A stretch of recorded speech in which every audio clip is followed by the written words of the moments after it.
اور پھر تھوڑی دیر کے بعد سپاہی آ جاتے ہیں اور اس دوران یہودا اسکریوتی بھی ان کے ساتھ ہی آ جاتا ہے اور آ کر خداوند یسوع مسیح سے بغل گیر ہوتا ہے اور اس کی گال پہ بوسہ دیتا ہے، چونکہ اس نے یہ نشانی بتائی ہوتی ہے کہ میں جس کا بوسہ لوں گا وہی مسیح یسوع ہوگا اور پھر آپ اس کو گرفتار کر لینا۔ جیسے ہی یہودا اسکریوتی خداوند یسوع مسیح کا بوسہ لیتا ہے، رومی سپاہی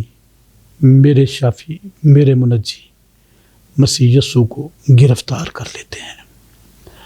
مسیحی ناظرین، اس کے بعد پھر خداوند یسوع مسیح کا وہ سفر شروع ہو جاتا ہے جو اذیتوں سے، دکھوں سے، تکلیفوں سے بھرپور ہوتا ہے۔ یقیناً اس کے اوپر بات کریں گے، اور پھر کل چونکہ گڈ فرائیڈے کی عبادت ہے، ہماری کوشش ہوگی کہ خداوند یسوع مسیح کی گرفتاری اور اس کے صلیبی راستے اور پھر گلگتہ کے مقام پر مسیح یسوع کی مصلوبیت آپ کے ساتھ شیئر کی جائے۔ کل تک کے لیے مجھے اجازت دیجیے۔ خداوند آپ سب کو برکت دے اور آپ سب کی حفاظت کرے، آمین۔